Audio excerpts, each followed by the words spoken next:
Bottom line here, the Russian stuff will all go away, never come back. That's cooked in now. The Russian technological base is weak. Their workforce was hollowed out before they started throwing hundreds of thousands of people at this conflict. They're incapable of maintaining their own system, especially when it comes to energy and petrochemicals and mining. A lot of the growth we've seen around the world since 1992 has been about the inclusion of places that didn't participate in the first wave of globalization into the system. That includes Brazil, China, and Russia. If you look at 1992, Russia was among the top 3 producers for only one item, oil. Now, there are a top 3 producer of over 20 different materials that we all use every day, right? Without the Russians participating eagerly, this will all go away. The question is whether it's this month, this year, this decade. So we all need to prepare for that one way or another. Yeah, I mean, food and energy, we've talked about lumber is in there, palladium. Let's say you want semiconductors. Lady, in the neon integral parts of any semiconductor facility, it's half the global total. So there's just a lot of things we're going to have to figure out. How can we change or approach things? If we still desire what we're accustomed to, it's around 1 million. Russia has 8 million men in their 20s, and approximately 1 million are now involved in the war. About another 1 million have left. If Putin is not in power, someone very much like him will be. There was a coup in the Soviet period back in 1982, and at that point, the KGB took over, and that was Chernomordin in a droplet. Gorbachev Putin is the heir to that legacy, which is another way of saying that the only people who are in the political elite in Russia are former KGB officers who trained during the Soviet period. Well, that means they're all in their late 50s or older, and there's only about 130 of them, and all see the world the same way. And Putin has been able to, purge that group over the last 22 years in order to make sure that there are no challengers to the throne.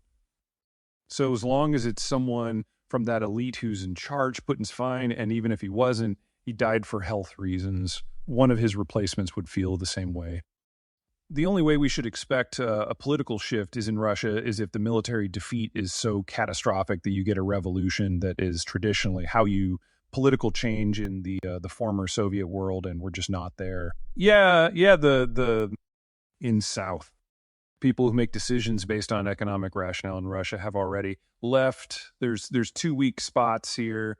The first one is on the input side, specifically raw materials. So the Russians have one mine that produces 40 of global palladium.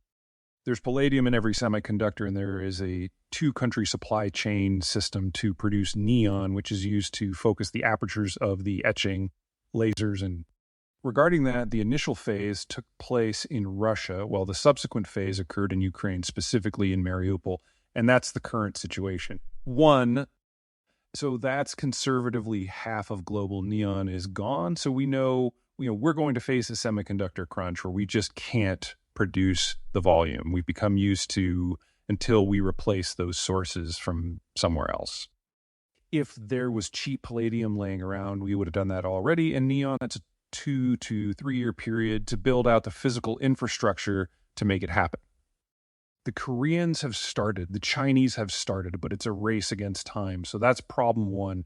Problem 2 is that there's not just one kind of semiconductor. So it gets kind of hairy really quickly. But let's start on the high end, because that's what everybody is concerned about. There are over 60,000 firms globally that are involved in semiconductor fab facilities for the 10 nanometer and better chips. 5,000 of them are involved with a company called ASML, which is a Dutch firm that does the lithography. Most of those 5,000 firms have no global competition. They're highly specialized. They do one thing for ASL, and most of them only have ASML as a customer. Now, these firms exist in China and Japan and South Korea and Taiwan and the United States and Canada and Mexico, and above all, Germany. You weren't going here. You miss a few of those pieces, and SNL in its current form cannot function, though I am a huge fan of SNL. I think it is the world's best company. Whether it's quality control, managing their supply chain, the technical innovation with corporate secrecy, oh my God, they're so good at that. But they are the only company on the planet that makes the lithography machines, which are the most sophisticated machines humans built for every single one of the fabs. It produces the 10 nanometer and better chips. So one piece of that constellation falls out and the whole thing stops. So we don't need a war over Taiwan for this to break down. We need to rebuild the ecosystem in a more sustainable way. And since there are so many pieces to that, this is a multi-year process.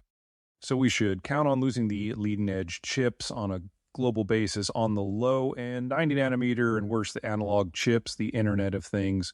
Chips that is 7080 within the Chinese system, we should count on losing those too.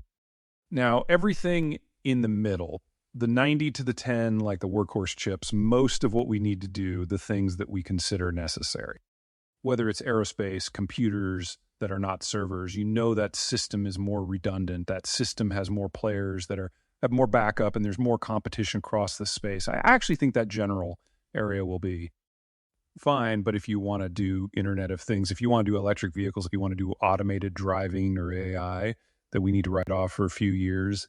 And that is going to be very difficult to build back at scale, right? But in the worst case scenario, and I don't get to say good news very often, so please take this to heart. Most of the functionality that we have now in our vehicles and our automation systems and our aerospace and our computing, most of that is not as good as the 10 nanometer chips. So while some of the newer phones have 10 nanometer technology or better, the majority of their 10 nanometer ones are inferior. So we might have to take a bit of a breather, but most of what we have now will continue to work. It's just that the pace of improvement is going to slow considerably. It's not just that 90 of the good chips are made in Taiwan. It's that the constellation of forces that allow them to be made in the first place, that is what's in danger. So, and that is true no matter what happens. Yes, because it doesn't matter where the break is. ASML is too distributed in the production system, and they have no backups internally, and there is no backup in the market. 10 nanometer chips and better are the ultimate distillation and physical manifestation of a perfect globalized environment that has held for decades, because it has taken decades for each and every one of these companies to get as good as. They are what they do.